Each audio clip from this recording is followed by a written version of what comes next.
We are ready for Coach. Game time. Let's roll. Go ahead, Coach. All right. Hey, just extremely excited to be here today. Obviously, it's an exciting day for Duck football. Really pumped about some of the additional pieces we were able to add, to our team and to our program today. Got some great guys coming aboard.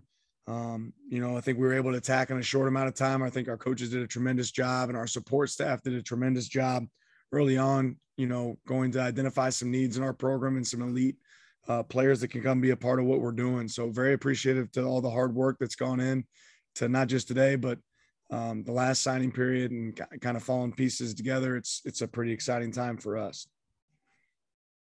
Questions? Start with James Carpia from the Oregonian.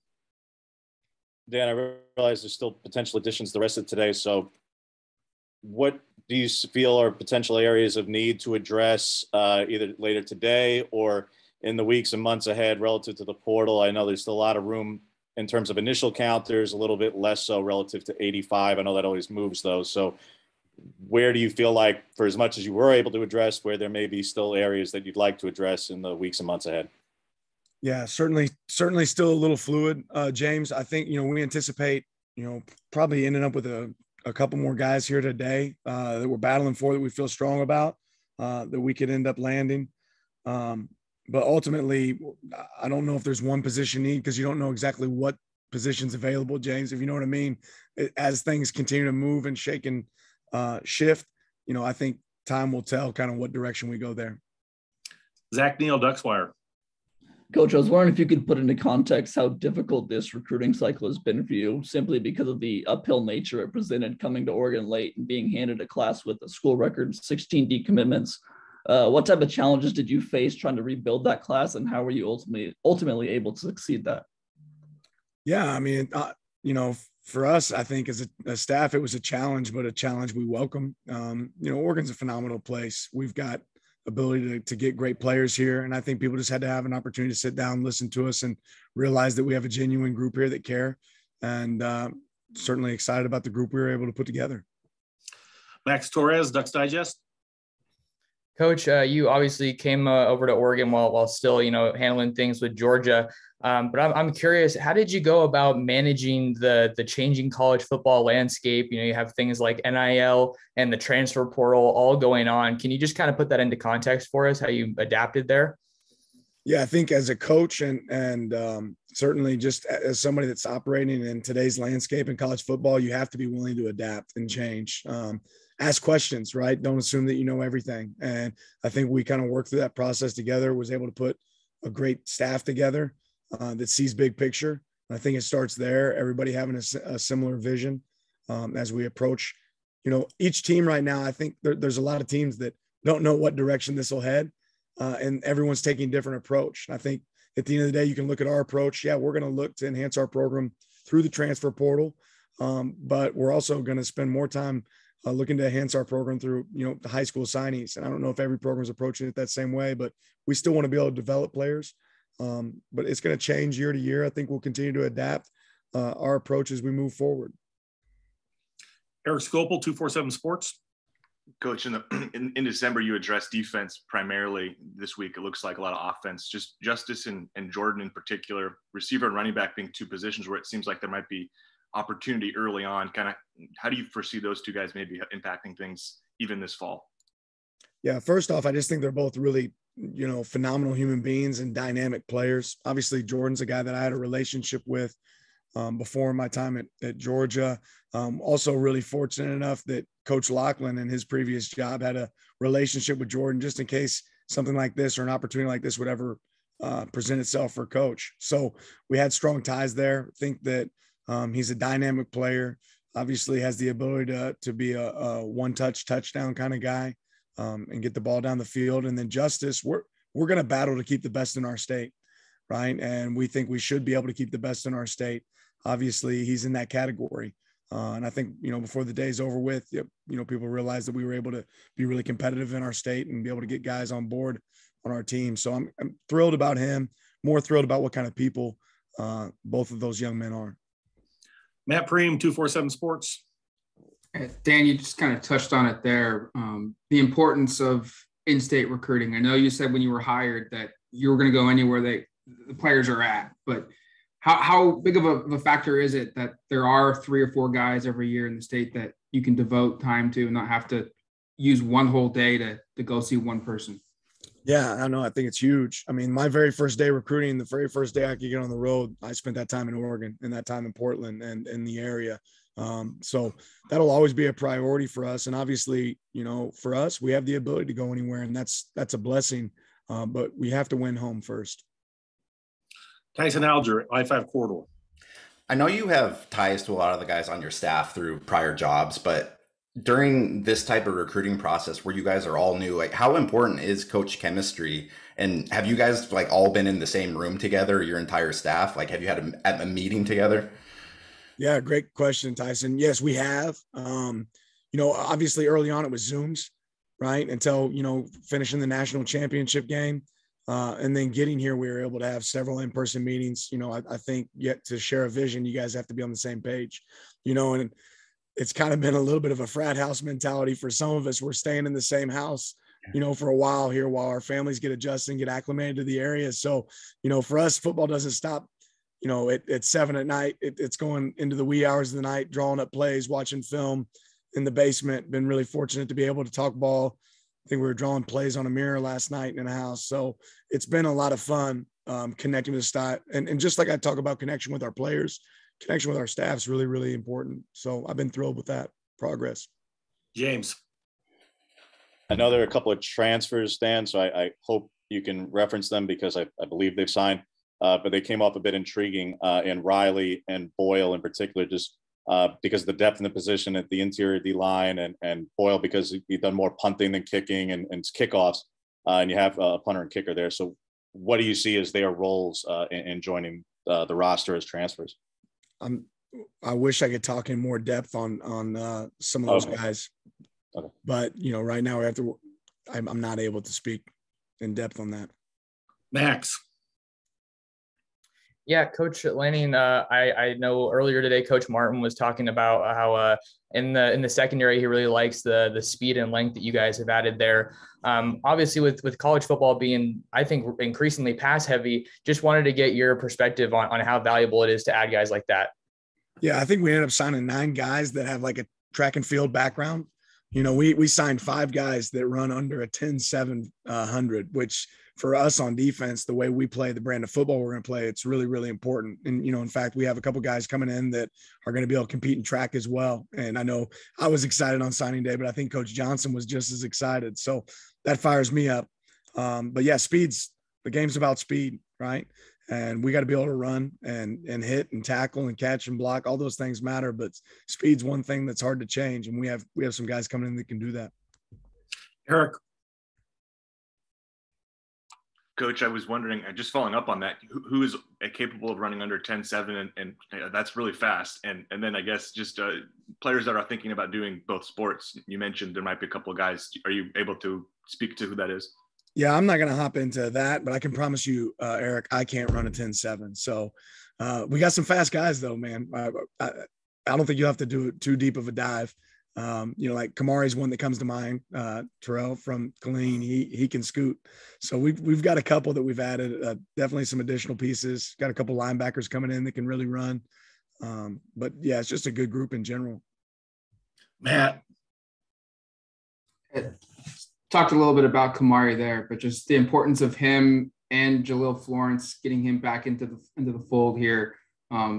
Your thoughts on how they fit your defense and just the significance of getting those 2 guys. Yeah, obviously Kamari, Jaleel, both Jaleels were really, really excited about there in the secondary. All those guys have a track background and speed, but they're just great humans. I think they all wanted an opportunity to be able to sit and visit with us and spend some time. And I think I'm just as excited about what kind of character they have beyond just what they are as players. But one thing they all have in common, they're all long. They all have great speed.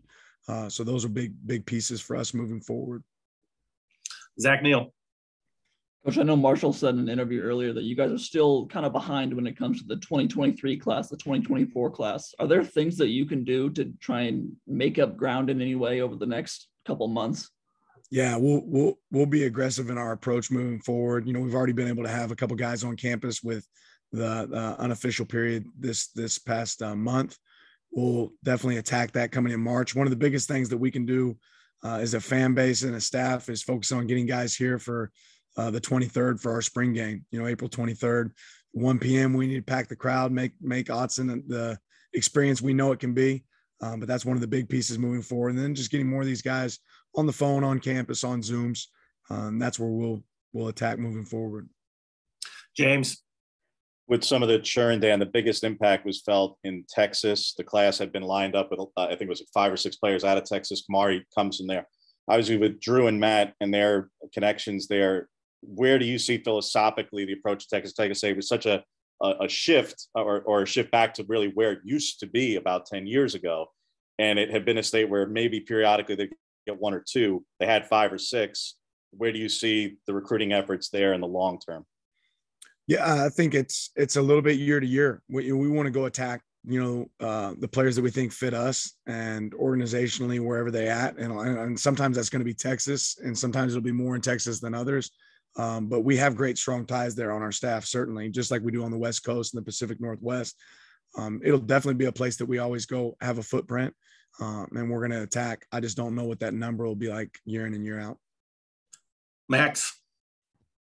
Coach, I really enjoyed listening to Coach Laughlin and what he had to say on the signing day show. Just his mentality really stood out to me. Can you talk a little bit about kind of where you see your guys' visions lining up and what you kind of like about him?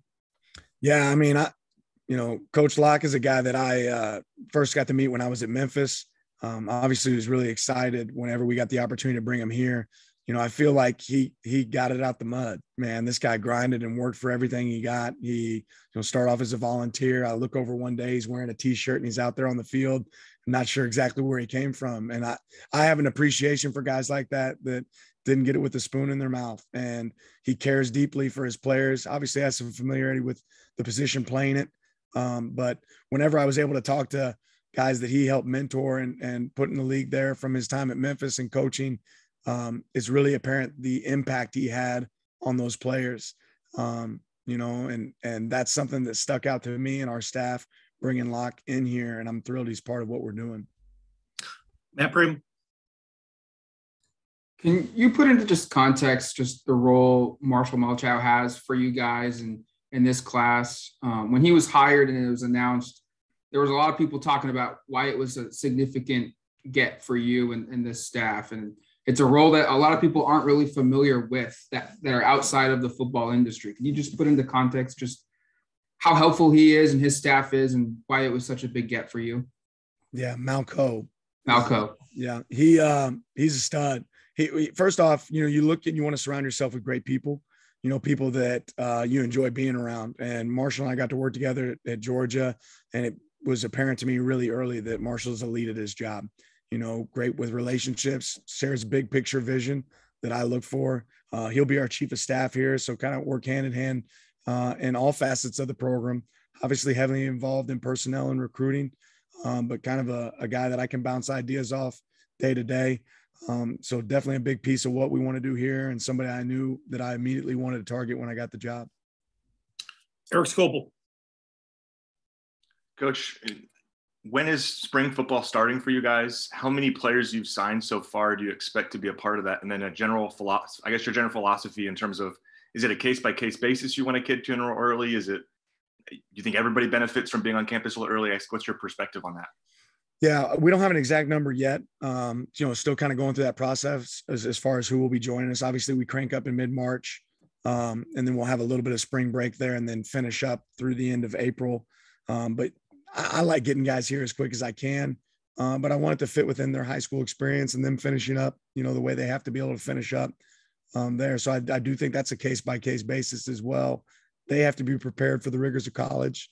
They have to be ready to go attack it. But yeah, we want to get as many here as quick as we can so they can, get acclimated to school, be a part of learning our system and how we operate and what we do. Brandon Gibson, Ducks Sports Authority. Coach, what type of impact do you see the transfer portal having on upcoming classes? For us specifically at Oregon or in general, Brandon? Both, like for you guys and for in general. I think it's changed the game in a lot of ways, not just for us at Oregon, but in college football. You can see it, I think, there's less high school players being recruited at times. That can be an advantage for us because we're going to be aggressive in recruiting high school players. I think teams can change their rosters quickly. It's a little bit of a balancing act. I don't know that we'll completely know the entire impact until we sit here 4 years from now and we kind of do an analysis of what it's looked like. For us, again, we're going to continue to evaluate. I'm not going to have a hard stance one way or the other until we know how it benefits us and impacts us. Gary Thompson, Ducks Illustrated. Congratulations, Coach. With just 3 running backs until today, and the scholarship running backs, that is, how excited are you to get Jordan James? And 4 still's not very many, right? Going to need to get some more, right? Yeah, I'm pretty jacked to get Jordan. I'm certainly pumped about him, and I think that we can be creative in our approach. We have some talent at other positions, obviously, on our roster on offense, and we'll use guys in a variety of ways. Even if that means putting a wide out in the backfield, moving people around, I think we can do that here. But we're always going to look to enhance the backfield. I feel really great about the guys we have in that group right now. I mean, and Jordan obviously enhances that moving forward. James. Dan, what are your thoughts on something that Kenny was saying earlier on the in-house show, talking about philosophically pro style, but extremely fast, 80 plays a game as a target? No one in college football hit that number for the entire season this season. I get that that's a goal to aspire for. Has been done before. North Texas did it a year ago. Duke was close, others. Oregon hasn't done it in a conference game in about 5 or 6 years. And the last time it did it all season was 2012. But it gets a lot of fans really excited because maybe it wasn't exactly their brand of offense most recently. How do you approach it philosophically in trying to do something where it's not just a recruiting tagline, you really do want to go at that pace? Yeah, I mean, it has to be a weapon for us. I also think that sometimes those numbers get skewed a little bit, James, just like if we're in a game and we're doing really well, that pace is going to change potentially down the stretch. So if a game's at hand or if you're scoring quickly, that doesn't always equate to 80 plays. But I know how uncomfortable it can make a defense, and we want to be able to do that in this league. There's two things I think people don't realize. It's one thing to go fast. It's another thing to be fast and efficient. And we want to be fast and efficient. We don't want to just be fast. So that's something obviously that Coach Dillingham has great experience in his past as a coordinator and in this system. So excited to see him carry it over here and see how it fits us. We got time for 2 more. Max. Coach, you've obviously worked with your fair share of top-tier defensive linemen. A couple guys I want to talk about, get your thoughts on. Got Ben Roberts and Sir Mel. Is just what goes into attacking the trenches and why you think that's so important in this class. I think size and speed is a premium, and I think you have to get guys. A lot of people have asked me what's the difference in places I've been in the past, and I think the D-line's one of those places where it starts. You have to win the game at the line of scrimmage, period. That's football. So adding those guys are going to be pieces of the puzzle for us moving forward that can certainly enhance our ability, to be effective at that spot. And the defenses that I've been a part of that have been strong have good D linemen and play good along the defensive front. Final question, Matt Preem.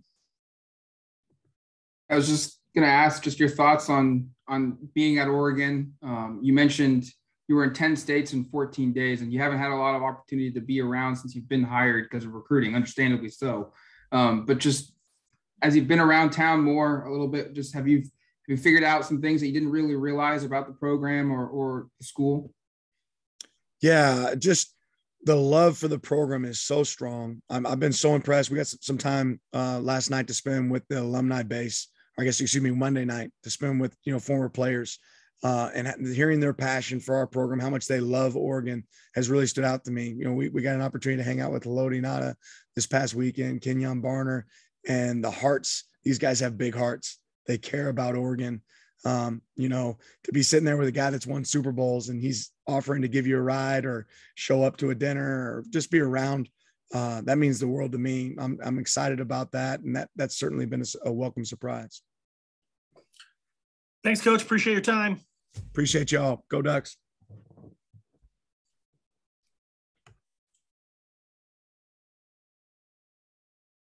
That's it, everybody.